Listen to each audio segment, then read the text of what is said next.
দক্ষিণ দিনাজপুরে শাস্ত্রীয় নৃত্য চর্চাকে আরও সমৃদ্ধ করতে বালুঘাটে আয়োজিত হল 3 দিন ব্যাপী ওডিসি নৃত্য কর্মশালা।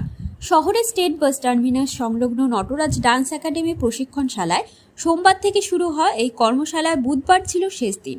সঙ্গীত নাটক একাডেমির পুরস্কারপ্রাপ্ত বিশিষ্ট ওডিসি নৃত্যগুরু অলকা কানুনগোর তত্ত্বাবধানে অনুষ্ঠিত এই কর্মশালায় জেলায় প্রায় 50 জন শিক্ষার্থী অংশ নেন।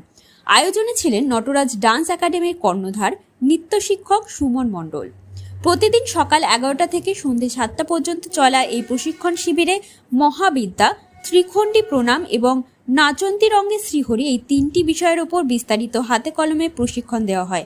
পাশাপাশি ওডিসি নৃত্যে শুদ্ধ ব্যাকরণ, মুদ্রা, পদবিন্যাস ও অভিনয়ের সূক্ষ্ম দিকগুলো নিয়েও শিক্ষার্থীদের প্রশিক্ষণ দেন গুরু অলকা কানুনগো। নমস্কার, আমি অলকা কানুনগো। নটরাজ ডান্স একাডেমির কর্ণধার সুমন মণ্ডলের আমন্ত্রণে আমি প্রতিবর্ষ প্রায় লগাতার 3 বছর ধরে এখানে আসছি।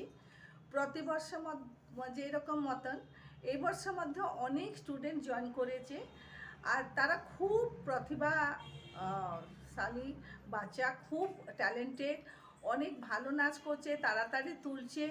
আর এর যে ক্রেডিটটা যায় সুমনের কাছে, কেন সুমন অনেক কষ্ট করে ওদের শিক্ষা দিয়েছে। আর আমি 3টে আইটেম শেখাচ্ছি। এখানে প্রায় 100-র উপরে স্টুডেন্টস শিক্ষা লাভ করে।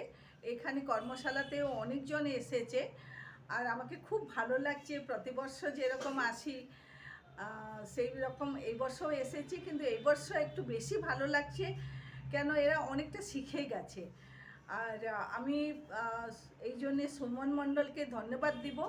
বালুরঘাটে ওড়িশি নাচের প্রচার আর প্রসার করছে, আর ওর ভগবান মঙ্গল করুক।